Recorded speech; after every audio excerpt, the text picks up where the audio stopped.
Hi, in today's math mini lesson, we are going to be talking about area model. The strategy we're going to be using is multiply.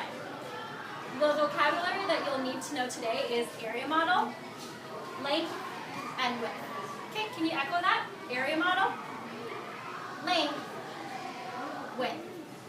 Okay, so we're going to use a story about making tea lights, and we've done this in class already. So we're going to pretend that a company who sells tea lights wants us to figure out all the different packaging styles that we can make. And let's just, for the example, go ahead and say that in this tea light package, there needs to be 12. So they want to make all these different size packages that can fit 12 different tea lights.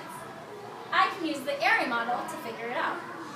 Now remember, the area model is very similar to an array, because the array shows the columns that go up and down and the rows that go left to right. That also shows columns can also be called the width, echo, and the rows could also be called the length, echo. So when we do our area model, we're actually just going to be focused on the length and the width, and we no longer have to have and show how many rows and columns. Okay, so let's go ahead and get started. I need a package of 12. Well, I know that I could probably list all the different factors that equal 12, but let me see. I know I can do 1 times 12, I can do 2 times 12, no, not 2 times 12, sorry, rewind, delete, 2 times 6, 3 times 4, I think that's kind of it. Now let me draw an area model to show the different lengths and widths. I can do 1 times 12, which is a length of 1 and a width of 12. Or, because of the multiplicative property, I can do a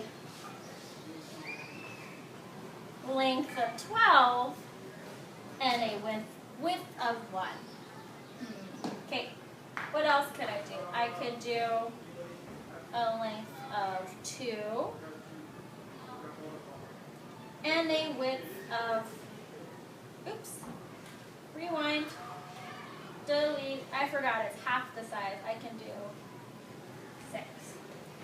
And instead of doing an array where I'm going to clearly see the lines, in my head I know that if I cut this part and I move it over here, I've now cut this in half, so now this is a 1 by 6. So it's kind of like this 1 by 12, but I kind of just cut it in half instead. I'm going to just erase that. Now that I know that I can do 2 times 6, now I can draw my 6 times 2. And again, I don't have to draw the exact number of rows and columns, because I know that if I were to cut it, I know that it's going to equal the same size as my other area models. Let's try it with 24.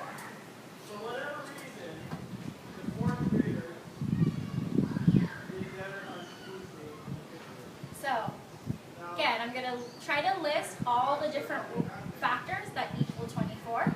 I'm going to let you try it out, so in just a second, but not right now. I'm going to either have you list all the factors, like this, or you can try a factor rainbow, which is like this. And let's see what area models you're able to come up with. Okay, go ahead and pause the video.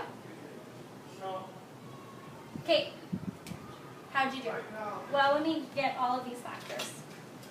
Let's see. I'm going to do a factor rainbow this time. 1 times 24, 2 times 12, 3 times 8. Oh, I gotta squish it in. 6 times 4. Oh, there are a lot of factors, so I'm gonna have a lot of area models. I'm only gonna draw a couple. 4 times 6. 4 rows, 6 columns, or the length is 4 and the width is 6. Or I can do it the other way and have it as the length is 4 and the width as 6. Or the width as 4 and the length as 6. Okay, good luck.